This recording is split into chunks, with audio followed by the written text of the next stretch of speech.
Happy sabbath to all of you. खुदा का शुक्र है कि खुदा ने हमें फिर मौका दिया कि हम परमेश्वर के भवन में खुदा की महिमा करते हुए उसके घर में उसके चरणों में जो है वो आ सकते हैं। आज जो है हम अपने 10वें लेसन में आ चुके हैं, जो कि चौथा त्रैमास इस साल का है। और हमारा जो है वो हम बिल्कुल आखिरी में, यानी इस साल के आखिर में आने वाले हैं, खत्म होने वाला है। और हम खुदा के शुक्रगुजार हैं कि खुदा ने अपने कलाम से जो रोशनी हमें दी है और जो बातें हमें सिखाई हैं, उससे हम खुदा को जानते हैं और उसे समझते हैं। और इसी बात में यिर्मयाह उसका 9 उसकी 23 और 24 में लिखा है कि तू इसी बात का घमंड कर कि तू खुदा को जानता है और उसको समझता है। आज का लेसन जो है वो है ट्रू जोशुआ। और हमारा जो है यहोशू कौन है, जैसे ही लेसन स्टडी स्टार्ट की थी तो वहां पे हमने यहोशू के नाम का अर्थ देखा था। और फिर वो नून का जो है वो बेटा है, तो यहोशू यशुआ से आता है। और नून जो है उसका नाम का अर्थ है इटर्निटी। सो हम ये देख सकते हैं कि जो इटर्नल पिता है उसका जो है वो बेटा है और वो सेवियर है। आज जो है हम इसी के बारे में चर्चा करेंगे, पर इससे पहले कि हम अपनी लेसन स्टडी में जाएं, अपने अपने सिरों को झुकाएंगे परमेश्वर के सामने और दुआ में जाएंगे। हमारे आसमानी खुदावन, हम आपके शुक्रगुजार हैं, धन्यवाद करते हैं कि आप हमारे परमेश्वर हैं। और हम आसमान में किसी और को नहीं, सिर्फ आपको जानते हैं। हमारे सिर आपके सामने झुकते हैं और आपसे मोहब्बत करते हैं। खुदावंद, हम आपके चरणों में अपने सिरों को रखते हुए आपके करीब आना चाहते हैं। हमारी प्रार्थना है हमारे सारे गुनाह गलतियों को आप माफ कर दें और हमें पवित्र करें खुदावन, क्योंकि हम तो माँ की कोख से ही पापी हैं। हमें कोई ऐसी कुव्वत और ताकत नहीं कि हम खुदावन अपने आप को साफ कर सकें। आपके वचन में लिखा है, क्या नीग्रो अपने बालों को सीधा कर सकता है? खुदावन, हम अपने आप को अच्छा नहीं कर सकते, पर हम आपसे ये विनती करते हैं कि आप मसीह यीशु के जरिए से हमारी जिंदगियों में खुदावन जो धार्मिकता देना चाहते हैं वो आप हमें देते रहें।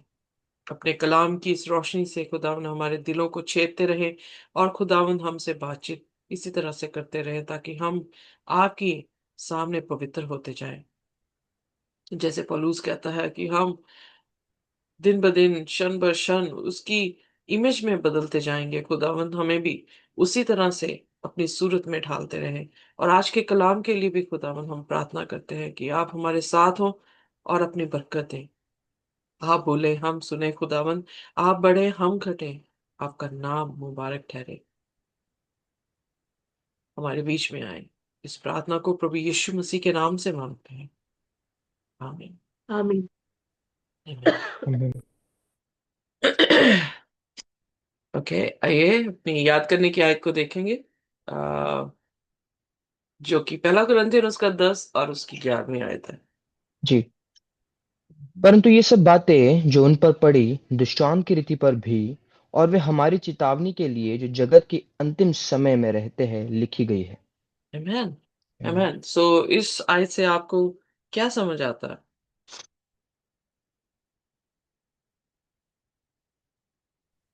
कि जो सब चीजें उनके साथ हुई, it also serves as an example for us, कि हम अंत के समय में जो गलतियों को उन्होंने किया हम ना दोहराए। एग्जैक्टली। हम यहाँ पे देख सकते हैं कि हमारी याद करने की आयत, जब आप पूरा चैप्टर को पढ़ते हैं, आइए 10वीं में भी जाके आप इसे पढ़ सकते हैं। वहां पर जो है हमने देखा कि किस तरह से पौलुस जो है वो इज़राइल की जो है वो कहानी बता रहा है, बयान कर रहा है। किस तरह से वो मिस्र से निकले हैं और बपतिस्मा उनका जो है वो लाल समुंदर में से जब गुजरे हैं तब उनका बपतिस्मा हो रहा है। खुदा किस तरह से बादल उनके बन के जो है उस उनके साथ जो है वो चल रहा है। यानी हम यहाँ पर ये देखते हैं कि नया नियम जो है वो पुराने नियम की छवि से जो है हमसे बातचीत जो है वो कर रहा है। यानी कुछ ऐसी चीजें जो कि टाइप हैं और कुछ ऐसी चीजें हैं जो एंटी टाइप हैं। टाइप मतलब कुछ ऐसी हैं जो आने वाले समय को जो है वो दिखा रही हैं, और कुछ बातें ऐसी हैं जो क्या है, जो पहले कही गई हैं उनका पूर्ण होता हुआ जो है वो दिखा रहा है। इसलिए खुदा के वचन में जो कलाम बंद है, जो लोगों ने कलाम लिखे हैं, उस कलाम में हम ये देखते हैं, पहली चीज तो हमें ये देखने को मिलती है कि ये कलाम एक ही सोर्स से आ रहा है। इस कलाम को लिखने वाला एक ही है। इसीलिए आप देखेंगे कि 40 से 45 लोगों ने जो है वो बाइबल लिखी है, और लगभग 1500 अरसा लगा है पूरी बाइबल को जो है वो लिखने के लिए। पर आप किसी भी अरसे में किसी भी लेखक ने पवित्र आत्मा के जरिए से जो है कोई भी किताब लिखी है, वो किसी भी तरह से कंट्रोवर्शियल नहीं है दूसरी किताबों के साथ। और इसीलिए नया नियम और पुराना नियम, हम ऑलरेडी जैसे जैसे हम बाइबल स्टडी अपनी वर्स टू वर्स कर रहे हैं, हर किताब की हम ये देख रहे हैं कि ओल्ड टेस्टामेंट और न्यू टेस्टामेंट किसी भी तरह से कंट्रोवर्शियल नहीं है, बल्कि दोनों चीजें जो है सेम ही बात कर रही हैं। और वो ऐसी टाइप्स और एंटी टाइप्स के जरिए से जो है हमारे साथ बातचीत हो रही है। सो आज जो है हम देखने वाले हैं कि जो हम यहोशू की जिंदगी में उन 5 किताब, जो पहली 5 किताबों में जो लिखा गया है, और उसका शेष भाग जो है हम यहोशू की जिंदगी में जो है वो देखते हैं, तो हिस्टोरिकल भी है कि इतिहास है वो हमारे लिए, पर वो हमारे लिए सिंबल्स भी हैं, वो हमारे आने वाले समय के लिए जो है वो चिन्ह भी ठहरे हैं। सो इसलिए हम ये देखते हैं कि in order to make a correct symbolic, अगर वो उन सिंबल्स को हमें समझना है, तो हमें क्या करना होगा? हमें खुदा की पुस्तक को पढ़ना होगा, हमें खुदा की टाइप्स और एंटी टाइप्स को जो है वो समझना होगा। आई बिलीव कि आप एंड टाइप्स और एंटी टाइप्स को समझ सकते हैं कि टाइप्स वो हैं जो यीशु मसीह को दिखा रहे हैं, एंटी टाइप्स वो हैं जो यीशु मसीह को दिखा चुके हैं, और यीशु मसीह में वो सारी चीजें जो है वो पूर्ण हुई हैं। सो इसलिए हम जो है आज फिर एक ऐसे सिंबल्स में जाने वाले हैं, और स्पेशली यहोशू एक ऐसा सिंबल है जो प्रभु यीशु मसीह की और जो है इशारा करता है। और उसका सिंबल किस तरह से यीशु मसीह को दिखाता है, आज उसी के बारे में देखेंगे। आज हम बिब्लिकल सिंबोलिज्म के बारे में देखेंगे कि टाइपोलॉजी क्या है, और टाइपोलॉजी की क्लासेस क्या है। और फिर हम देखेंगे कि यहोशू किस तरह से यीशु मसीह का प्रतीक है और उसकी कलीसिया का जो है वो प्रतीक है। सो सबसे पहले हम देखेंगे बिब्लिकल सिंबलिज्म। आइए हम देखेंगे पहला कुरिन्थियन, जो कि पढ़ भी चुके हैं, उसका 10 उसकी 11 में। और यहाँ पर टाइपोलॉजी क्या है उसके बारे में बताया गया है। पहली चीज कि यहाँ पे लिखा गया है, नाउ दीज थिंग्स हैपन, ये सारी चीजें इसलिए हुई ताकि वो हमारे लिए उदाहरण के तौर से जो है वो खड़ी हो सके। इसलिए आप देखेंगे कि अ, पॉल जब अपनी 13 पुस्तकों को नए नियम में लिखता है, तो वो हर एक टाइप का और हर एक टाइप को उठाकर जो है यीशु मसीह को जो है वहां पर फिट कर रहा है। और वो क्यों कर रहा है? फॉर इंस्टेंस जब हम रोमियो उसकी 5 उसकी 14 आयत में पढ़ते हैं, तो वहां पर आदम का जिक्र, आदम का फिगर जो है वो दिया गया है, और जो कि पहला आदम दिखाया गया है, और यीशु मसीह को दूसरा आदम जो है वो दिखाया गया है। बहुत ही सरल जो है ये एग्जाम्पल है, जिसमें हम देख सकते हैं कि टाइप जो है फर्स्ट एडम है, और एंटी टाइप जो है वो जीसस है, जिसमें आकर सारी चीजें जो है वो फिट हो रही हैं। और फिर उसके बाद हम देखते हैं कि बहुत सारे ओल्ड टेस्टामेंट के ओकेजन्स में हम ये देखते हैं कि जो करेक्टर्स हैं वो एक तरह की टाइप्स हैं यीशु मसीह की। फॉर एग्जाम्पल, फॉर इंस्टेंस हम लेते हैं कि जोसेफ है। जोसेफ जो है वो किस तरह से मुहैया कर रहा है लोगों को, सो वो यीशु मसीह की टाइप है। फिर हम जब जेनेसिस पढ़ रहे थे, जोसेफ की स्पेशली कहानी पढ़ रहे थे, तो वहां पर यहूदा जो है वो किस तरह से उसको मारता है, पर फिर उसके बाद यहूदा का करेक्टर जो है वो यीशु मसीह की प्रतीक को जो है वो दिखाने लग जाता है। फिर उसके बाद हमने ये देखा था कि अलग अलग जो करेक्टर्स हैं वो यीशु मसीह की प्रतीक को दिखा रहे हैं, जैसे कि मूसा। मूसा जो है वो लॉ गिवर जो है उसे कहा गया है, मूसा को हम्बल कहा गया है, और सबसे ज्यादा हम्बल कहा गया है यीशु मसीह के बाद। तो हम देख रहे हैं कि उनकी तरबियत किसको दिखा रही थी? यीशु मसीह को दिखा रही थी। आइए देखते हैं दाऊद की जो बातचीत कही हुई ओल्ड टेस्टामेंट की है, वो किस तरह से यीशु मसीह में जो है वो पूरी हुई। भजन संहिता उसका 22 और उसका पहला वचन। जी। हे मेरे परमेश्वर, तूने मुझे क्यों छोड़ दिया? तू मेरी पुकार से और मेरी सहायता करने से क्यों दूर रहता है? मेरा उद्धार कहाँ है? सो यहाँ पर हम देखते हैं कि सेम वर्ड प्रभु यीशु मसीह ने जो है क्रूस पर प्रोक्लेम किए, और वो शब्द जो है यीशु मसीह की टाइप थी, मतलब उसका प्रतीक था कि वो आकर ये चीज बोलेगा, और यीशु मसीह ने वो ही चीज जो है वो क्या कहते हैं, क्रूस पर जो है वो बोली। इनफैक्ट अगर हम देखें कि जीसस की फर्स्ट कमिंग में लोग जो थे वो बिल्कुल भी तैयार नहीं थे। वो यीशु मसीह से चिन्ह मांग रहे थे, पर यीशु मसीह उन्हें क्या दिखा रहे थे? उन्हें चिन्ह जो दिखा रहे थे वो उन चिन्हों से भी जो है वो सेटिस्फाई नहीं थे, और उन्होंने यीशु मसीह को जो है वो तर्क दिया। हालांकि पूरा का पूरा ओल्ड टेस्टमेंट जो कि इन कहानियों के जरिए से हमें एक प्रतीक दे रहा था, एक ऐसे मसीहा का प्रतीक दे रहा था, जो मसीह जो है अपने कामों से, अपने वचनों से और अपनी कंपैशन से जो है वो हमारी केयर करेगा। चाहे वो भजन संहिता 23 हो, जिसमें लिखा है यहोवा मेरा चरवाहा है। हम देख रहे हैं कि यीशु मसीह आके चरवाहे की तरह हमें जो है, मतलब उस टाइम के लोगों को जो है, जो भेड़ें तितर बितर हुई थी, जो भेड़ें जो है बिना ज्ञान के मर रही थी, उनका चरवाहा बना, और उनको किस तरह से जो है मसीह की सारी अ, उन सभी प्रोफेसीज को जो मसीह में थी उनको जो है वो पूरा करता हुआ जो है दिखाता है। सो एंटी टाइप एडवर्टाइजमेंट, आइए देखते हैं यिर्मयाह उसका 23 और उसका 5।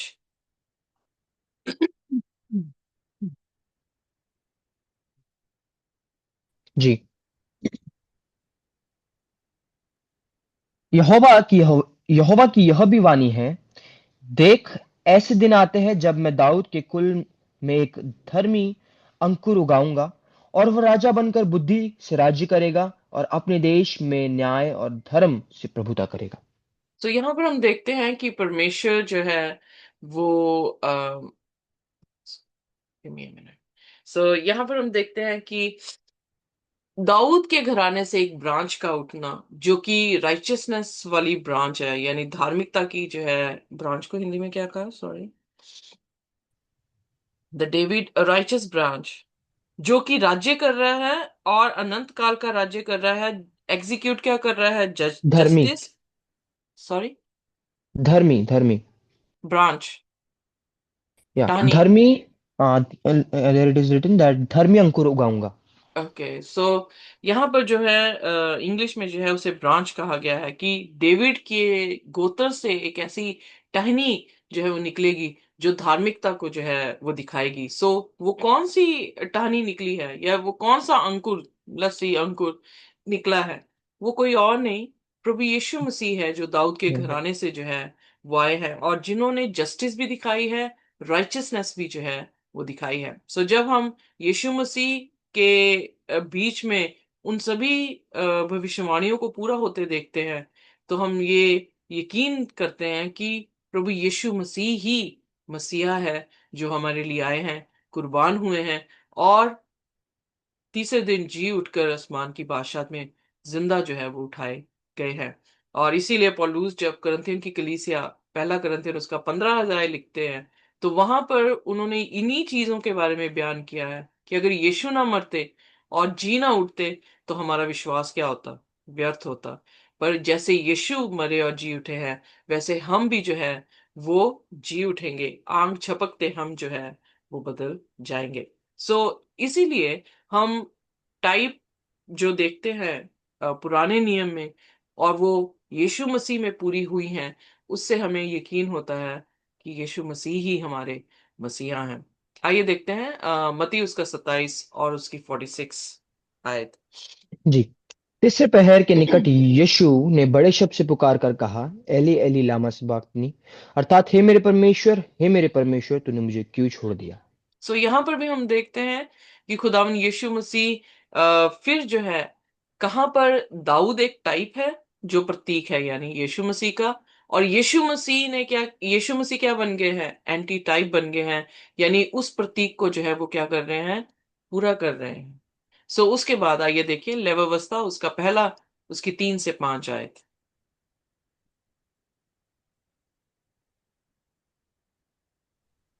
जी। यदि अलय व्यवस्था पहला 3 से 5। जी। जी। यदि वह गाय बैलों में से होमबलि करे तो निर्दोष नर मिलाप वाले तंबू के द्वार पर चढ़ाए, कि यहोवा उसे ग्रहण करे, और वह अपना हाथ होमबलि पशु के सिर पर रखे और वह उनके लिए प्रायश्चित करने को ग्रहण किया जाएगा। तब वह उस बछड़े को यहोवा के सामने बलि करे और हारून के पुत्र जो याजक है वे लहू को समीप ले जाकर उस वेदी की चारों आलंगों पर छिड़के जो मिलाप वाले तंबू के द्वार पर है। Amen. सो यहाँ पर हम ऑलरेडी लेवावस्था की पुस्तक पढ़ चुके हैं और पहले अध्याय में बर्न्ट ऑफरिंग के बारे में जिक्र कर रहा है यहाँ पर वचन। और वो बर्न्ट ऑफरिंग का मेमना कौन है? यीशु यीशु मसीह। मसीह। यीशु मसीह, एग्जैक्टली। सो हम ये देखते हैं कि पुराने नियम की बातें जो थी वो टाइप थी, और यीशु मसीह जो है उसका एंटी टाइप हुआ।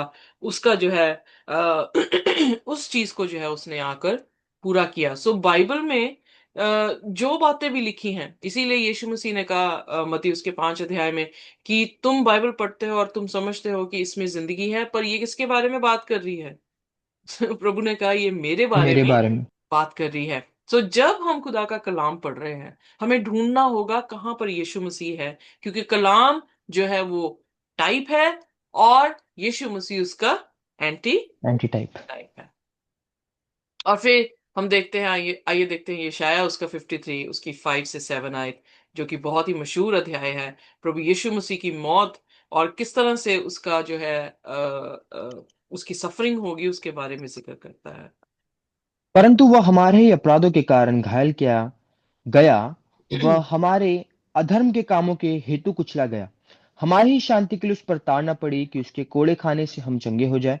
हम तो सबके सब भेड़ों की नाई भटक गए थे, हम में से हर एक ने अपना अपना मार्ग लिया, और यहोवा ने हम सबों के अधर्म का बोझ उसी पर लाद दिया। वह सताया गया तो भी वह सहता रहा और अपना मुंह ना खोला। जिस प्रकार भेड़ वध होने के समय वह भेड़ी उन कतरने के समय चुपचाप शांत रहती है, वैसे ही उसने भी अपना मुंह ना खोला। सो यहाँ पर एक भेड़ का जिक्र आया है जिसे कुर्बान किया जा रहा है, और उसकी कुर्बानी में जो भेड़ है वो इतनी इनोसेंट है, और वो मना भी जो है वो नहीं कर रही। ये शायद जो है लगभग 7 साल पहले भविष्यवाणी जो है प्रभु यीशु मसीह के बारे में कर रहा है। और जब उसने उस भेड़ का जिक्र किया, वेल इजरायली बड़ी अच्छी तरह से समझते थे इस कलाम को, क्योंकि इजरायलियों को सेंचुरी की जो है वो सर्विस मालूम थी। इजरायली अपने पापों का अंगीकार जो है उसी मेमने पे करते थे। तो दे कुड अंडरस्टैंड कि यशाया पिक्चराइजेशन क्या कर रहा है उनके सामने। और यशाया उस भेड़ के बारे में पॉइंट आउट कर रहा था, जो भेड़ उनके पापों के लिए जो है, उनके अधर्मों के लिए जो है वो मारी जाएगी। सो इसीलिए अगर आप देखें यूहन्ना उसके पहले अध्याय में, तो यूहन्ना जैसे ही यीशु मसीह को देखता है तो वो क्या कहता है? देखो खुदा का मेमना चला आता है। सो या उनके लिए ये टाइप्स और ये सिंबल्स जो थे वो बहुत क्लियर थे कि मेमना क्या दिखाता है, कि एक दिन जो है कोई ना कोई आकर हमारे लिए कुर्बानी देगा और हमें पापों से आजाद करेगा। पर वो इतने अपने ट्रेडिशंस में, इतने अपने मैक्सिम्स में, या इतने अपने कल्चर में इन्वॉल्व हो गए कि जब वो एंटी टाइप उनके सामने आके खड़ा हुआ, वो उस चीज को एक्सेप्ट नहीं कर पाए।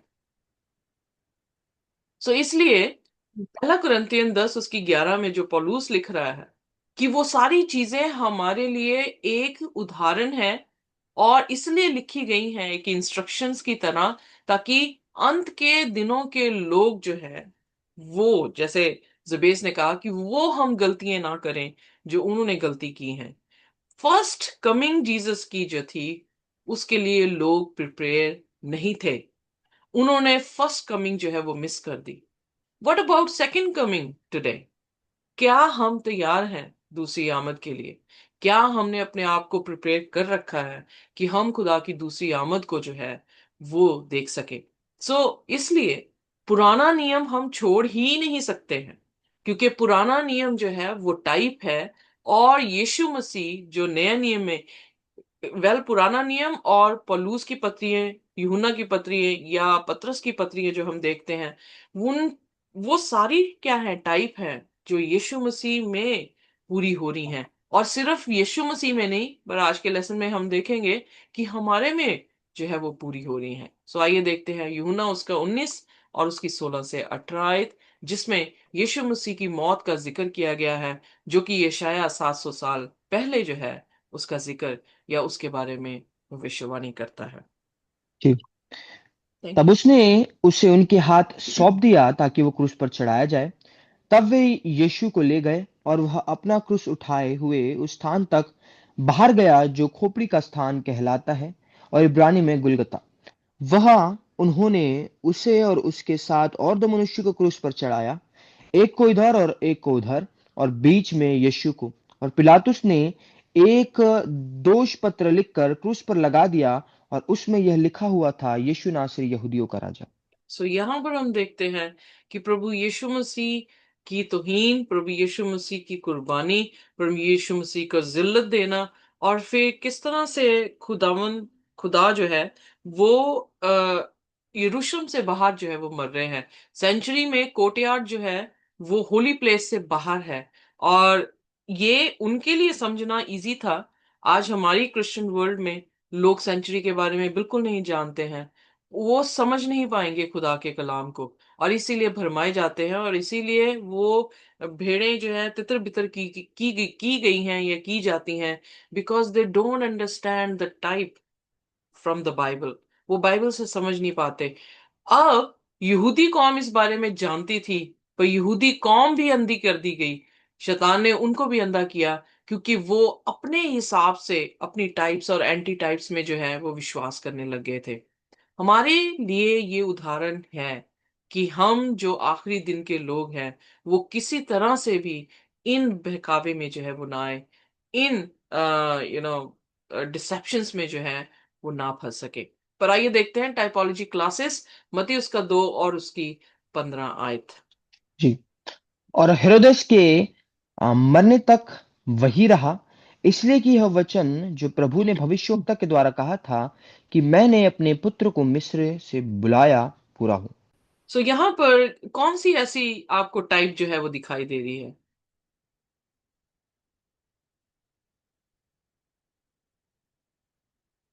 कौन सा ऐसा वर्ड है जो एक टाइप के मानी जो है यहाँ पर बोल रहा है हमारे साथ? I call my son. Okay, lovely. Out of Egypt, you know, क्योंकि इजिप्ट का जिक्र कहां पर आया है? मूसा की उन 5 किताबों में, और खास करके जो है निर्गमन की पुस्तक में हम देखते हैं कि वो मिस्र से निकाले गए थे, और इज़राइल को खुदा ने अपना बेटा कहा है। जैसे आदम को बेटा कहा है, जो कि लूका उसकी 3 उसकी 31 में है, उसी तरह से इज़राइल को यानी यकूब को या इज़राइल के गोत्र को खुदा अपने अपना जो है वो बेटा कह रहा है। सो वो टाइप थी, और किसमें पूरी हुई है? यीशु मसीह में पूरी हुई है, क्योंकि हेरोदेस जो था वो यीशु को मारना चाह रहा था, और फरिश्तों ने मरियम और यूसुफ को यीशु के साथ मिस्र में भेज दिया।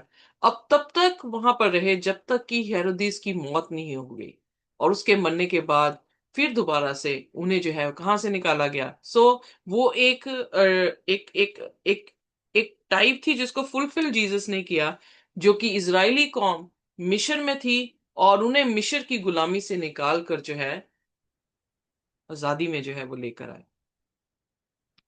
सो इसलिए टाइप्स जो है वो 3 डिस्टिंक्टिव हम उसकी फीचर्स जो है वो देख सकते हैं। क्राइस्ट, चर्च और एंड टाइम को लेकर जो है हम इसमें बड़े खास करके जो है वो देख रहे हैं। इसीलिए बाइबल पढ़ना बिल्कुल मुश्किल नहीं होता, क्योंकि ये बेसिक जो है वो फाउंडेशन है, और इस फाउंडेशन में अगर हम स्टिक रहते हैं, हम कोई भी किताब पढ़ लें, हम उसमें से यीशु जो है वो ढूंढ लेंगे।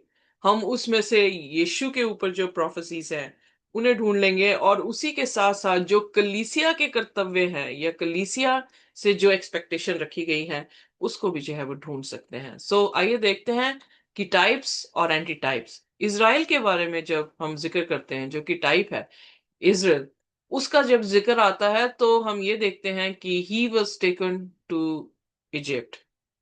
क्राइस्ट एंटी टाइप है, और जैसे मैंने एक्सप्लेन भी कर दिया है, मती की अंजील उसके 2 उसकी 13 से 15, तो उसमें हम देखते हैं कि इज़राइल पुराने नियम में एक हिस्ट्री है।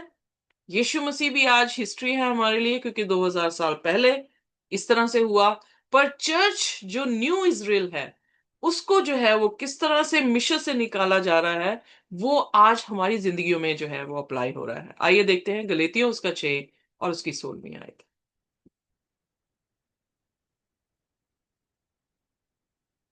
जी।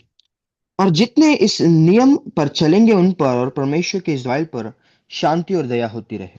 सो यहाँ पर हम देख रहे हैं कि पौलुस जो है, अब पौलुस का खत किसके लिए था? क्या वो यहूदियों के लिए लिख रहा था कि अन्य जातियों के लिए लिखा जा रहा था? वो अन्य जातियों को लिख रहा जेंटाइल्स। है। और जब हम गलातियों की पुस्तक उसका 3 उसकी आखिरी आयत को देखते हैं, 20 आयत को, तो वहां पे लिखा जो मसीह में है वो अब्राहम की संतान है। सो हम यहाँ पर देख रहे हैं कि जिन्होंने भी यीशु मसीह पर विश्वास किया है, उन्हें क्या कहा गया है? इज़राइल कहा गया है। और यहाँ पे वो कह रहा है कि जो कोई भी इन नियमों पे चलते हैं, उन पर क्या होगी? शांति होगी, अनुग्रह होगा upon the Israel of God. So हम ये देख रहे हैं कि हम भी वही इज़राइल हैं, विश्वासी इज़राइल हैं, या स्पिरिचुअल आत्मिक इज़राइली हैं, जिन पर खुदा ने हम पर दया की है। और अगर हम भी उनके जैसे, यहोशू और कैलेब के जैसे खुदा के हुक्मों पर चलते हैं, तो हमारे नाम हमेशा तक याद किए रहेंगे। जैसे कि यीशु मसीह ने मरियम से कहा कि जो कुछ भी मरियम ने कहा है, इसका जिक्र जो है वो होता जो है वो रहेगा। सो इसलिए हम खुदा के हुक्मों के अनुसार जब चलते हैं, तो हमारे जिक्र इटर्निटी तक जो है वो होते रहेंगे। पर वो उन 10 स्पाइस का नाम जो है हमारी जुबानों पे आज तक जो है वो आया नहीं है। क्यों नहीं आया? क्योंकि वो खुदा के हुक्मों को नहीं मानते थे। सो इसलिए इज़राइल जो है एक ऐसी टाइप है जो आखिरी दिनों में 1,40,000 का जो जिक्र किया गया है, उसमें भी जो है 12,000 के 12 गोत्रों का नाम दिया गया है जो इज़राइल के हैं। इसलिए बहुत सारे लोग कहते हैं कि ये इज़राइलियों के बारे में खुदा कह रहा है, शायद खुदा दोबारा मंदिर बनाएगा, शायद खुदा जो है उन्हीं गोत्रों में से 12,000 लोगों को जो है वो चुनने वाला है। नहीं, टाइप और एंटी टाइप, इन दोनों चीजों को जब हम देखते हैं, तो ये वाक्य जो है सचमुच में अंत के दिनों के लोगों के, जो विश्वासी हैं, जो आत्मिक इज़राइली हैं, उनमें जो है वो ये वाक और ये वाक्य जो है वो पूरा होने वाला है, जो कि 1,40,000 लोगों का है। Am I clear? यस। जी। सो जी इसलिए जी। हम देखते हैं कि खुदा के वचन को समझने के लिए हमें टाइप और एंटी टाइप को देखना है, ताकि वो कलाम हमारे जो है वो समझ में आ सके। इनफैक्ट हमने खुद पर्सनली जो है ये एक्सपीरियंस किया है कि जब हम वर्स टू वर्स पढ़ रहे थे और अब लेव अवस्था तक हम पहुंचे हैं, तो हमने ये देखा है कि हम भी इसी तरह से स्टडी कर रहे हैं। हमें भी यही चीजें जो है वो दिख रही हैं। एक इतिहास दिख रहा है, यीशु मसीह दिख रहा है, और आने वाले लोग जो हैं वो दिख रहे हैं। आइए देखते हैं निर्गमन का जो टाइप है वो यीशु मसीह में कैसे पूरा हुआ। वेल 40 साल जो है वो कहाँ रहे? बियाबान में रहे। यीशु मसीह मिनिस्ट्री स्टार्ट करने से पहले जंगलों में कितने दिन रहे? चलो। 40 दिन रहे। सो टाइप जो थी वो यीशु मसीह में पूरी हुई, यानी जो निर्गमन का एक्सपीरियंस है उसका प्रतीक जो है, हमने देखा कि वो यीशु मसीह में जो है वो पूरा हुआ। और बैप्टिज्म, जैसे मैंने पहले भी कहा कि जब पहला कुरिन्थियन उसका 10 उसकी पहली 6 आयतें हम पढ़ते हैं, तो वहां पर जिक्र आता है कि किस तरह से उन्होंने बपतिस्मा लिया। किन्होंने? पुरानी इजराइल इज़राइल में। ने। इतिहास में जब वो मिस्र से निकले हैं, लाल समुद्र से गुजरे हैं, तो पौलुस ने किस तरह से समझाया कि उन्होंने बपतिस्मा जो है वो लिया है। तो यीशु मसीह का बपतिस्मा भी जो है वो क्या हम देख रहे हैं, उसका एक्सप्लेनेशन यानी एंटी टाइप उसको जो है वो दिखाया गया है कि यीशु मसीह में वो भी चीज जो है वो पूरी हुई। एंड टाइम में जो है, आइए देखते हैं कि प्रकाशित वाक्य उसका 18 अध्याय उसकी चौथी आयत, उसमें हम देखते हैं कि खुदा जो है अपोस्टेट चर्च से यानी फॉल्स चर्च से अपने लोगों को जो है वो बाहर निकाल रहा है। आइए पढ़ते हैं प्रकाशित वाक्य उसका 18 और उसका चौथा वचन। जी। फिर मैंने स्वर्ग से किसी और का शब्द सुना कि हे मेरे लोगों, उसमें से निकल आओ कि तुम उसके पापों में भागी ना हो और उसकी विपत्तियों में से कोई तुम पर आना पड़े। आमेन। सो यहां पर हम देखते हैं कि खुदा ने जो है अपने लोगों को, यानी जो रेवलेशन एंड टाइम के लोगों के लिए दिया है, प्रभु यीशु मसीह ने यूहन्ना को पटमस टापू में दिया है। उस जगह पे जिक्र किसका हो रहा है? जब हम 13 अध्याय में देखते हैं, तो एक ऐसा जंतु दिखाई दे रहा है, जिसकी इमेज बनाई गई है, उस इमेज को जान डाली गई है और समस्त जातियां वॉन्डर कर रही हैं उसके जख्मों को भरते हुए देखते हुए। अब उसके जख्म क्या थे? उसके जख्म ये थे कि किस तरह से जो पूरा रूल कर रहा था वर्ल्ड को, उसे प्रोटेस्टेंट चर्च उसमें से निकलकर उसे छोड़कर गया है। और अब जैसे सिस्टर मेरे से बात भी कर रहे थे कल कि हमारे जो पोप हैं, वो ये कर रहे हैं प्रचार कि हमें मरियम की पूजा नहीं करनी चाहिए, हमें यीशु की सिर्फ पूजा करनी चाहिए। तो वो अपना घाव जो है वो हील कर रहे हैं। हम उन्हें छोड़कर बाहर क्यों निकले थे प्रोटेस्टेंट? क्योंकि उनकी टीचिंग्स जो थी वो रॉन्ग थी। वो मरियम की पूजा कर रहे थे, क्योंकि 95 थीसिस जो मार्टिन लूथर ने लिखे थे, जिसके साथ प्रोटेस्टेंट चर्च जो है वो शुरू हुआ है, उसने यही चीजें लिखी थी कि ये पैसे देकर मुक्ति ले रहे हैं, मुक्ति विश्वास से है। ये मरियम से पूजा कर रहे हैं, पर यीशु मसीह हमारा हाई प्रीस्ट है। सो 95 ऐसी चीजें थी। और इसीलिए जब जॉन पॉल टू जिंदा थे तो उन्होंने अपॉलजीज की कि उन्होंने किस तरह से 1260 साल में मर्डर किए हैं। तो जैसे ही उन्होंने अपॉलजीज की, तो जितने प्रोटेस्टेंट क्रिस्टमैटिक पास्टर्स थे, उन सभी ने कहा कि हमारा प्रोटेस्ट खत्म हुआ। और अब फिर क्या कर रहे हैं? अब वो ये कह रहे हैं कि मरियम की पूजा नहीं करनी चाहिए। तो प्रोटेस्टेंट कैसा रिएक्ट करेगा? प्रोटेस्टेंट उनके साथ मिलेगा और उनका घाव क्या होगा? भर जाएगा। एंड बाइबल सेज कि उन उसका घाव भरा और पूरा का पूरी दुनिया जो है वॉन्डर करने लगी और कहने लगी कि इसके जैसा कौन हो सकता है। सो जब हम सिंबल्स को समझते हैं, जब हम टाइप्स को समझते हैं, तो हमें समझ आता है कि एंटी टाइप्स क्या हैं, हमारे टाइम में ये चीजें कैसे जो है वो होंगी। और वो गलत टीचिंग को जब अपने रूलरशिप में आएंगे, अपने सत्ता में आएंगे, अपनी जो है वो कमांडमेंट्स जब खड़ी कर देंगे, यानी इमेज खड़ी कर देंगे, तो क्या होगा? हुक्म ये जारी होगा कि जो उनकी हुक्मों को नहीं मानेगा, उन्हें जो है वो मार दिया जाए। तो इसलिए इससे पहले कि वो हो, प्रकाशित वाक्य में क्या लिखा है? यीशु मसीह अपने लोगों को उस अपोस्टेट चर्च से, उस फॉल्स चर्च से जो है वो बाहर निकलने को कह रहा है। एक और आयत बड़ी खूबसूरत है, आइए मेरे साथ पढ़ दें। दूसरा कुरिन्थियन उसका 6 और उसकी 17 आयत। जी, इसलिए प्रभु कहता है कि उनके बीच में से निकलो और अलग रहो और अशुद्ध वस्तुओं को मत छुओ, तो मैं तुम्हें ग्रहण करूंगा। आमीन। आमीन। सो उसका पर्पस क्या है? उस चीज से बाहर निकालने का पर्पस क्या था? मिस्र से उन्हें बाहर निकालने का, कि वो उनका खुदा हो, वो उसके लोग हों, और वो कवनेंट बंधी रहे उनके साथ, और खुदा उनको ग्रहण कर सके। क्योंकि वो अपवित्र चीजों से बाहर निकले हैं, वो उन भगवानों से बाहर निकले हैं, उन पूजाओं से बाहर निकले हैं जो कि, आर विद मी? सो खुदा अपने हुक्म में जब चलाना चाहता है तो हमें क्या कर रहा है? कबूल कर रहा है।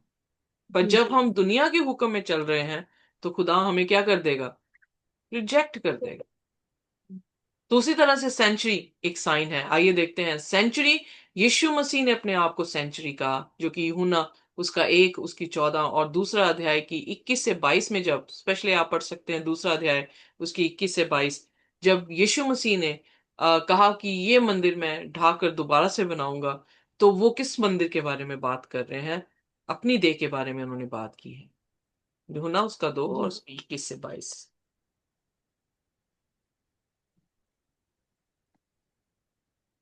जी। Thank you. परंतु उसने अपनी देह के मंदिर के विषय में कहा था। तो जब वह मुर्दों में से जी उठा तो उसके चेलों को स्मरण आया कि उसने यह कहा था, और उन्होंने पवित्र शास्त्र और उस वचन को जो यीशु ने कहा था प्रतीति की। Amen. सो सेंचुरी जो थी, वो मिस्र के लिए, यानी मिस्र से निकले हुए इजरायलियों के लिए, उनके मध्य में जो है वो क्या क्या कर दी गई? डेरा लगाने के लिए जो है वो कही गई। इसीलिए यूहन्ना उसका 1 उसकी 14 में लिखा कि खुदा जो है देधारी हुआ और अपने लोगों के बीच में उसने क्या किया? डेरा किया। सो सेंचुरी क्या प्रतीक था?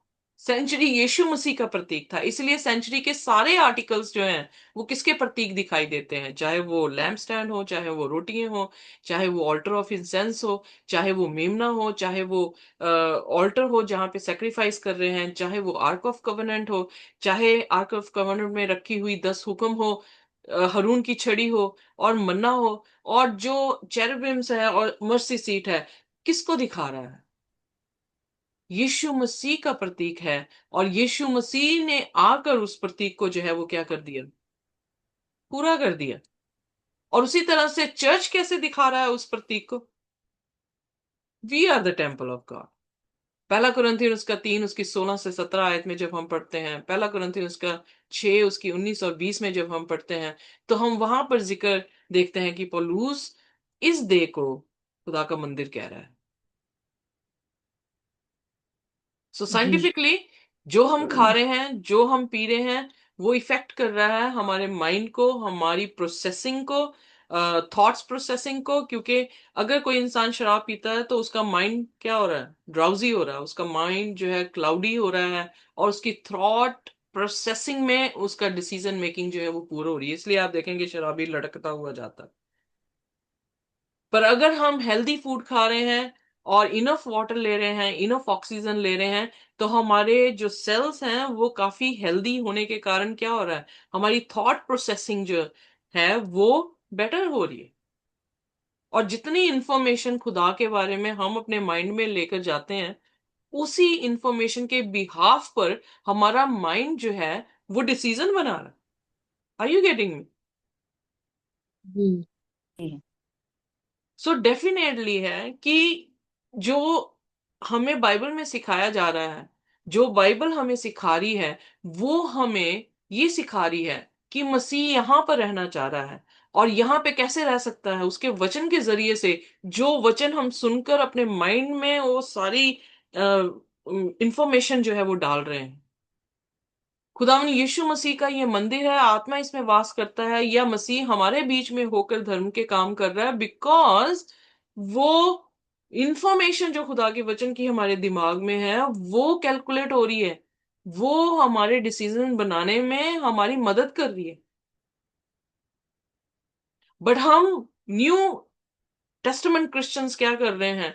We are not focusing on the word of God, we are not filling our head. हम अपने दिमागों को उस इंफॉर्मेशन से भर ही नहीं रहे हैं। और जो भर रहे हैं हम, उसी के अकॉर्डिंग जो है हमारा माइंड प्रोसेस कर रहा है डिसीजन। उसी से जो है डिसीजन बन रहे हैं, उसी से हमारी जो है एक्टिविटीज हो रही है। क्योंकि माइंड कमांड करता है हमारी बॉडी को ये करने के लिए। सो सेंचुरी इतिहास हो गया, यीशु मसीह इतिहास हो गए। पर आज हम वर्तमान में हैं जिसमें हमने खुदा की उस टाइप को पूरा करना है। और एंड टाइम क्या?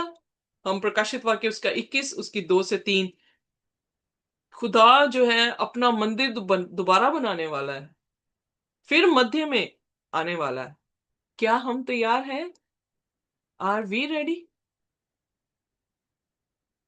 God never changed. खुदा बदला ही नहीं है। बाइबल सेम चल रही है।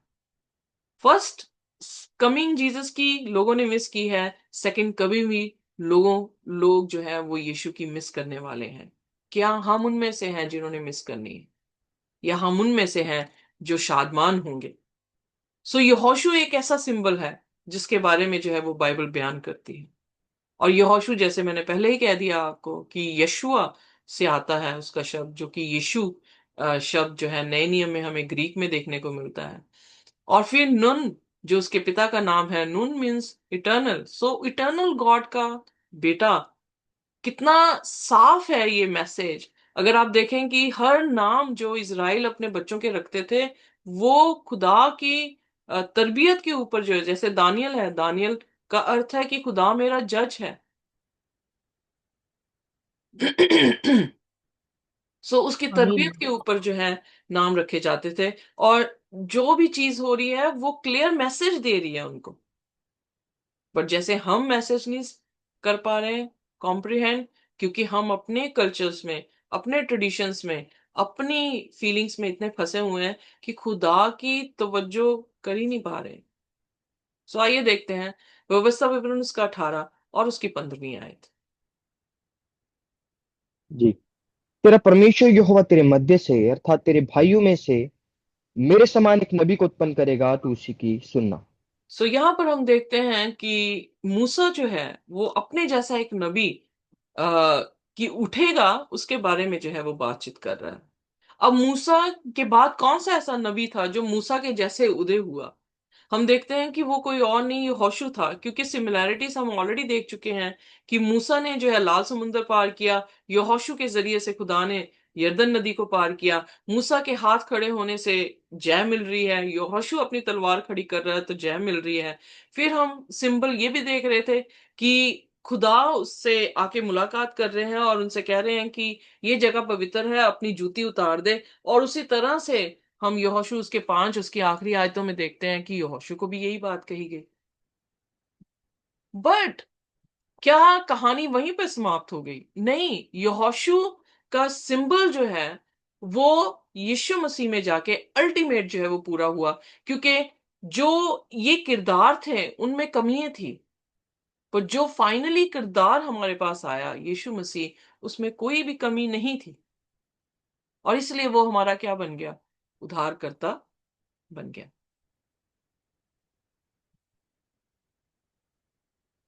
आमीन। आमीन। सो और उसके उद्धार होने से, उसके उद्धारकर्ता होने से, क्योंकि यहोशू का अर्थ भी ये है उद्धारकर्ता, पर यीशु मसीह में वो सारी चीजों को मुकम्मल कर दिया गया हमारे लिए, ताकि हम जो है वो निजात पा सकें और हम आत्मिक कनान में जो है वो पहुंच सके। सो आइए देखते हैं प्रेरितों का काम उसका 3 और उसकी 22 से 26 आयत।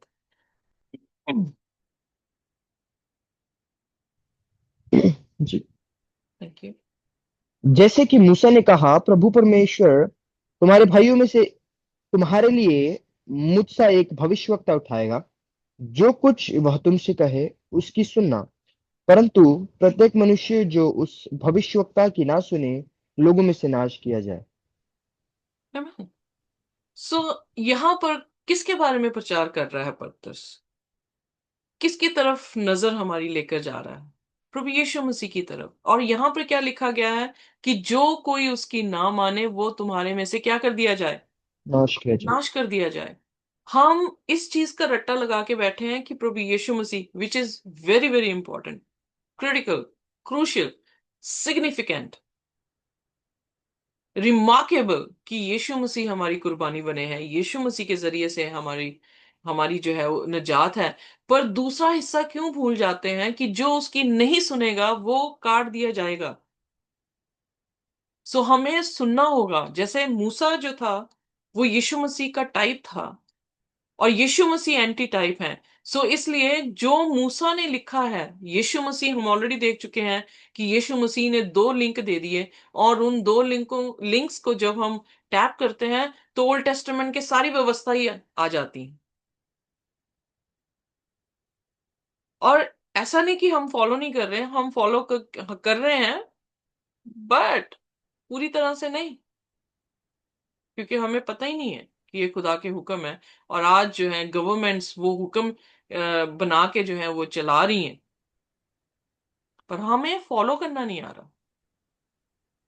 And that's a bad, very sad part। Bible में ये भी लिखा है जो उसकी ना सुने उसे काट दिया जाए।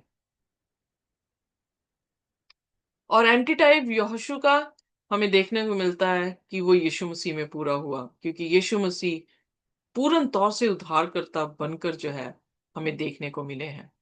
वेल, अगर आपको याद हो हमने 7 फीस्ट के बारे में जो है वो सीखा था। 7 फीस्ट जो है उनके पर्व थे, और उन पर्वों में हमने लेवल्स था उसका 23 अध्याय, आप हायर डेस्टिनी में जाके दोबारा देख सकते हैं वहां पर, या आपने नहीं सुना है तो आप सुन सकते हैं वहां पर। तो वहां पर पिक्चर बिल्कुल क्लियर थी। वो ओल्ड टेस्टामेंट को भी दिखा रहा था, यीशु मसीह की मिनिस्ट्री को भी दिखा रहा था, और हमारे साथ क्या होने वाला उसका भी जो है वो प्रतीक था, उसका भी जो है वो टाइप था। और हम जब उस पर वॉक कर रहे हैं तो हम एंटी टाइप बन रहे हैं। Are you getting me?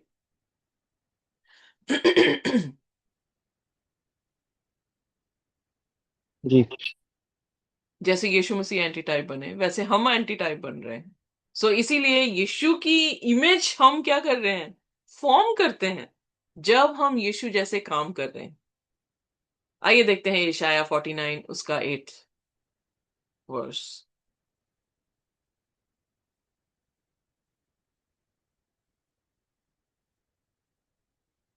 जी। 49:8। जी 49 की 8। यहोवा यो कहता है, अपनी प्रसन्नता के समय मैंने तेरी सुन ली, उद्धार करने के दिन मैंने तेरी सहायता की है। मैं तेरी रक्षा करके तुझे लोगों के लिए एक वाचा ठहराऊंगा, ताकि देश को स्थिर करे और उजड़े हुए स्थानों को उनके अधिकारियों के हाथ में दे दे, और बंधुओं से कहे, बंदीगृह से निकल आओ। एग्जैक्टली अब यहां पर जो है क्या टाइप है, यशाया के टाइम में जो है लोग बुत परस्ती कर रहे हैं, और खुदा ये वचन उनको जो है वो दे रहे हैं। और ये वचन किसके बारे में इशारा कर रही है? यीशु मसीह के बारे में या इशारा हो रहा है, जो हमें क्या कर रहा है, दासत्व से निकाल रहा है, मुक्ति दे रहा है। टर्म्स को देखें, मुक्ति दे रहा है, हमारी मदद कर रहा है। वो टाइम ऑफ फेवर हमारे लिए है कि वो हमें उत्तर दे रहा है। और फिर एक विशेष बात है, जो कवनेंट उसने बांधी है अपने लोगों के साथ, उसको बना रहा है। नई वाचा क्या है? वो हमारे दिलों में अपने हुक्म लिखेगा, वो हमारा परमेश्वर होगा, हम उसके लोग होंगे। सो कवनेंट, हम वही चीज जो है ओल्ड टेस्टामेंट में देखते हैं कि मूसा के टाइम में भी कवनेंट बांधी गई, जोशुआ के टाइम में भी जो है वो कवनेंट बांधी गई। मूसा के टाइम में भी खतना किया गया, इससे पहले कि कनान में वो पहुंचते यहोशू के टाइम में भी जो है वो क्या किया गया, खतना किया गया। और खतना, दिल का खतना, यू नो पौलुस हमें मुल्के कनान पहुंचने से पहले करने को कह रहा है। सो सेम ही है। इन दिस सेंस हम ये देख रहे हैं कि अगर यहोशू नाम के जरिए से, अपने कामों के जरिए, क्योंकि हमने कोई भी पाप यहोशू के बारे में सुना ही नहीं है बाइबल में, तो वो किसका प्रतीक था? प्रभु यीशु मसीह का प्रतीक था, जो उसकी जिंदगी को रिफ्लेक्ट कर रहा था। वेल, इनफैक्ट जैसे यहोशू जो है वो यरदन, सॉरी, मुल्के कनान के जाने जाने तक जो है वो क्या कर रहा है, लड़ रहा है। उसी तरह से वो फोर्सेस ऑफ इवल से खुदावंद यीशु मसीह जो है वो लड़े। जब 40 साल जो है यीशु मसीह, सॉरी 40 दिन जब यीशु मसीह भूखा और प्यासा था, तो शैतान जो कि head of all the evil forces है, वो आकर क्या कर रहा है, टेम्प्ट करने की कोशिश कर रहा है। और Jesus struggled, not struggle I, Jesus fought. और हम भी मुल्के कनान पे पहुंचे, इससे पहले हमें भी इवल पावर्स को क्या करना पड़ेगा, फेस करना पड़ेगा।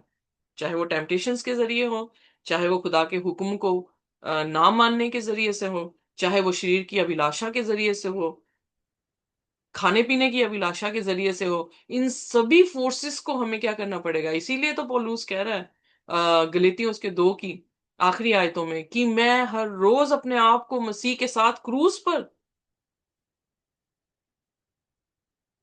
अपने आप को क्रूसीफाई करता हूं। और हर दिन वो क्या कर रहा है, हर दिन मसीह में अपने आप को जिला रहा है। सो वही एक्टिविटी हमें भी करनी होगी कि हम अपनी अभिलाषाओं को मारकर यीशु मसीह में जीवित हो रहे हैं, ताकि हम मुल्के कनान में पहुंच सके। और इसीलिए हम देख रहे हैं कि 40 साल यहोशू जो है वो बियाबान में रहा, और फिर उसने मिनिस्ट्री की। और मिनिस्ट्री का रिजल्ट क्या आया कि उन लोगों को, सेकंड जनरेशन को, वो मुल्के कनान लेकर गया। एग्जैक्टली जीसस भी जो है बियाबान में 40 दिन रहे, और उसके बाद वो अपनी मिनिस्ट्री जो है वो साथ स्टार्ट कर रहे हैं। और फिर उन्होंने एनिमी को क्रॉस पर, यानी क्रूज पर जो है उस दुश्मन को जो है वो खत्म किया। पर अल्टीमेटली जो खुदा ने विक्ट्री लेनी है, वो अपनी जो है मुल्के कनान में अपने लोगों को लेकर जाकर ले रहे हैं। और यीशु मसीह के जरिए से वो सामर्थ, वो कुवत हमें भी मिल रही है कि हम अपने एनिमी को, अपने दुश्मन को हरा सकें, और हम एक ट्रू रेस्ट में जो है वो पहुंच सके। इसीलिए पौलुस इब्रानियों के 4 अध्याय में जो है 2 तरह के रेस्ट की बात कर रहा है। एक रेस्ट जो कि मुल्के कनान है, दूसरा रेस्ट सब्बत का है। और बहुत सारे लोग मिसकंसीव कर रहे हैं कि खुदा वहां पे ये कह रहा है कि हर रोज ही सब्बत का दिन है, हर रोज ही विश्राम दिन का दिन है। नहीं, खुदा की टाइप अगर क्रिएशन में हम देखते हैं 6 दिन उसने काम किया, 7वें दिन आराम किया, वो एंटी टाइप हमें बनना पड़ेगा कि 6 दिन हम काम करें और 7वें दिन हम क्या करें? विश्राम। Am I clear? Yes. Very clear. और Amen. फिर उसके बाद इनहेरिटेंस, यहोशू को जो है मुल्के कनान की है इनहेरिटेंस दी गई है। यीशु के जरिए से हमें आत्मिक मुल्के कनान जो है उसका विरासत जो है वो दी जाएगी। Amen. Things never changed,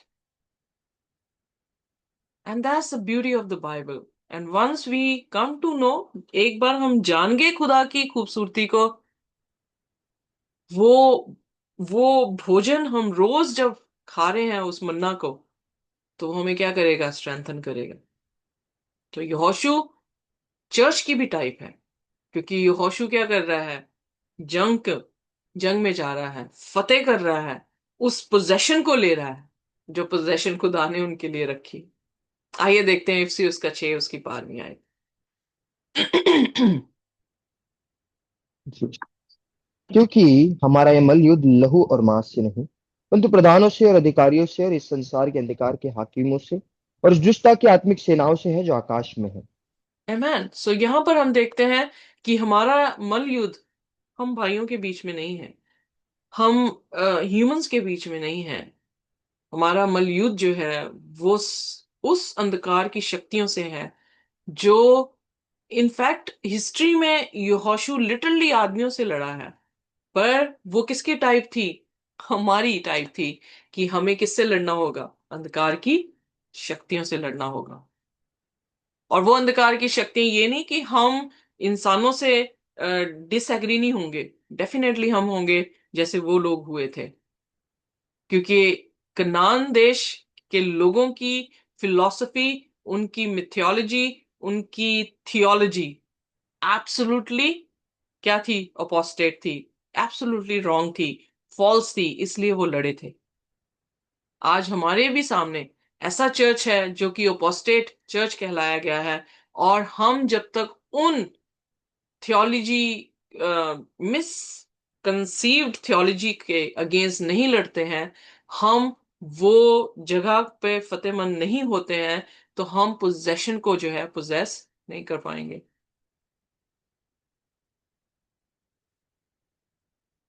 इसलिए लिखा गया है कि हमारी बैटल लिटरली इंसानों के साथ भी है, because we are setting apart from them, we are coming out of them, हम उनसे बाहर निकल रहे हैं, हम अपने आप को अलग बना रहे हैं, मे बी हम एलियन की तरह दिखाई दे रहे होंगे।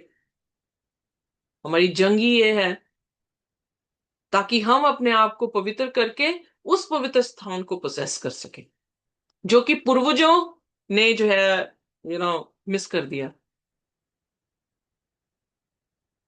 वो 40 साल बियाबान में मर्मरिंग करते रहे, बुड़बुड़ाते रहे, खुदा को बुरा भला कहते रहे, रोते चलाते रहे, हमें ये नहीं मिला, हम वहां अच्छे थे, हम यहाँ अच्छे थे, नहीं जा पाए।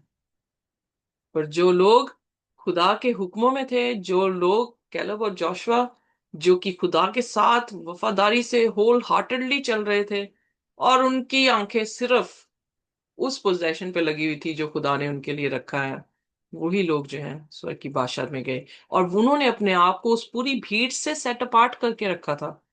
इनफैक्ट हमने देखा भी है कि वो किस तरह से जब उन्होंने प्रभु यीशु मसीह पर विश्वास करने, खुदा पे विश्वास करने पर करने के साथ साथ उस जगह को पोजेस करने की जो है चैलेंज रखा उनके सामने, तो वो पत्थरवा करने पर थे उन्हें।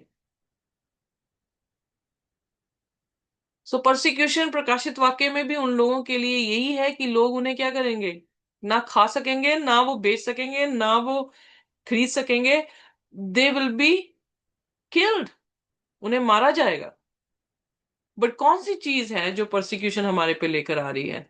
हमारा सेट अपार्ट होना, हमारा बाबुल से बाहर निकलना, हमारा खुदा की तरफ नजर रखना, अपने आप को पवित्र करना, रोज क्रूसीफाई करना, रोज उन इवल फोर्सेस की टेम्पटेशंस पे फतेहमंद होना। और इसीलिए इफिसियों उसके पहले अध्याय उसकी 3 और उसकी 11वीं आयत को हम देखते हैं। आइए पढ़ देते हैं।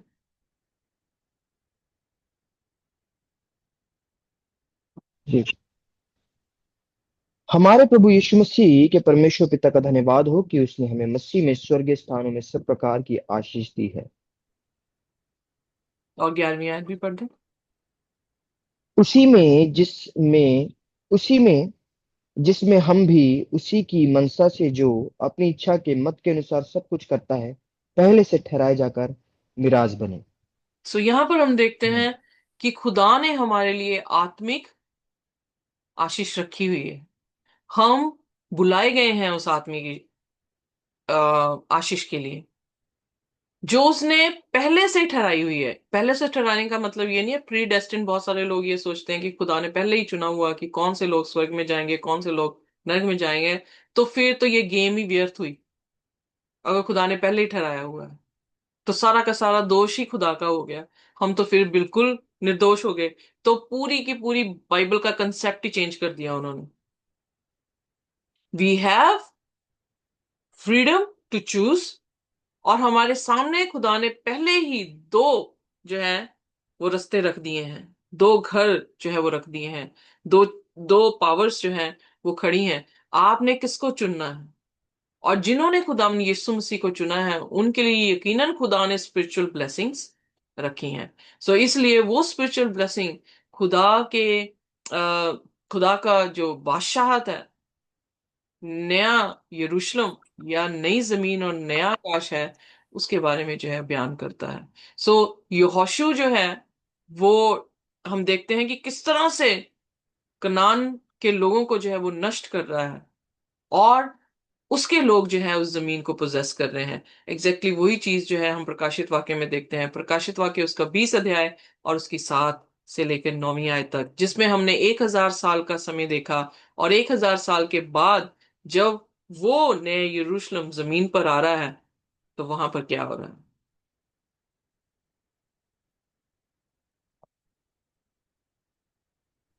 प्रकाशित वाक्य 20, जी। बीस 7। की 7 से 9। और जब 1000 वर्ष पूरे हो चुकेंगे तो शैतान केसवा छोड़ दिया जाएगा, और उन जातियों को जो पृथ्वी के चारों ओर होगी, अर्थात गोग और मगोग को, जिनकी गिनती समुद्र की बालू के बराबर होगी, भरमा कर लड़ाई के लिए इकट्ठा करने को निकलेगा, और वे सारी पृथ्वी पर फैल जाएगी और पवित्र लोगों की छावनी और प्रिय नगर को घेर लेगी, और आग स्वर्ग से उतर कर उन्हें भस्म करेगी। Amen। सो Amen। ये एंड है कि जैसे यहोशू ने उस जमीन को पोजेस करने के लिए दुश्मनों को क्या कर दिया, खत्म कर दिया, वैसे ही प्रभु यीशु मसीह क्या करने वाले हैं अंत के दिनों में? अपने लोगों को यही धरती, क्योंकि बी एटीट्यूड में मत्ती उसके 5 अध्याय में हम देखते हैं यीशु मसीह ने कहा जो लीम है वो इस धरती के वारिस होंगे। तो यहाँ पर हम देख रहे हैं जो मन के दीन है हमें से, वो इस धरती के वारिस होंगे। तो इसी धरती के वारिस बनाने के लिए जब वो नया यरूशलेम, एक शहर जो है वो नीचे उतर रहा है, तो शैतान घेर के, यानी घेरने का मतलब क्या है कि वो अटैक करने पर थे, तो खुदा उन्हें क्या कर रहा है, खत्म कर रहा है। और अल्टीमेटली वो लोग जो धर्मी हैं वो दोबारा से इसी धरती को, जो कि नई बनाई हुई धरती होगी, नया बनाया हुआ आकाश होगा, इसको जो है वो पोजेस करेंगे। Are we ready? क्या हम तैयार हैं उस चीज को लेने के लिए? और इसीलिए करंथिन, दूसरा करंथिन के करंथिन में पौलुस कहता है कि हम उसकी छवि में जो है बदलते चले जाएंगे।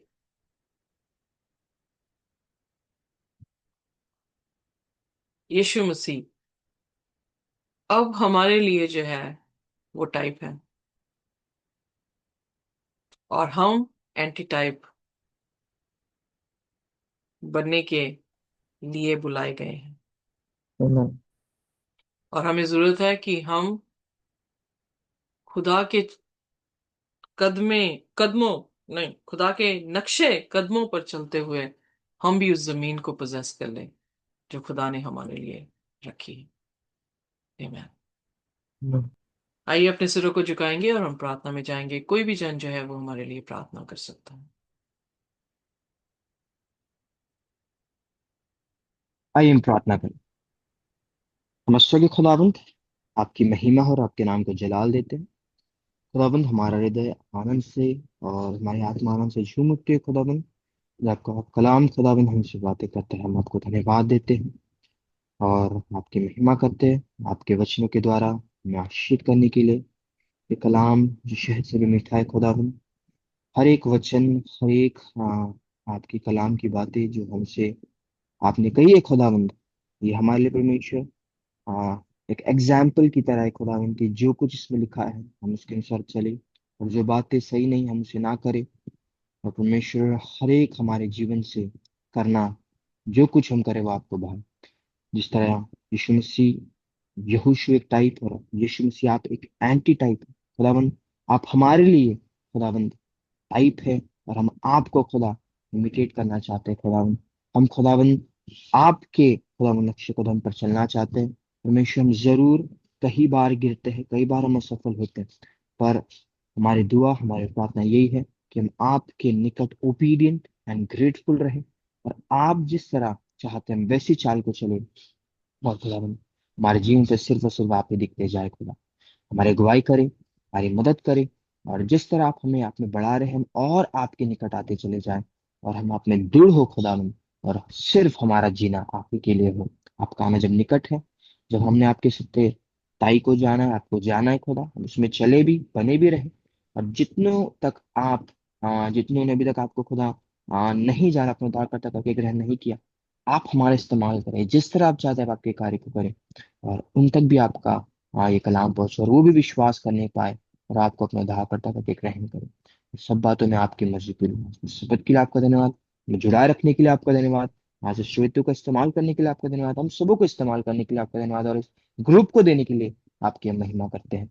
सब बातों में जितने लोग आज आए, आपने हम सबों का आशीष किया। जो लोग यूट्यूब से भी देखते हैं उन पर भी आपकी आशीष बनी रहे, और सब बातों में आपकी इबादत होते रहे। अवश्य कि आप बड़े और हम घटे, आपका नाम मुबारक पाए जाए। ताकि सब को, सब कार्यों को, अपना समय आपने बिताए, और आपकी महिमा हमारे जीवन से उतराए, कि सब बातों को आपके अलग सौंपते हो। सारी महिमा आपको देते हुए यीशु के नाम में को मांगता हूँ, सुंदर से बहन कीजिए। आमीन, आमीन।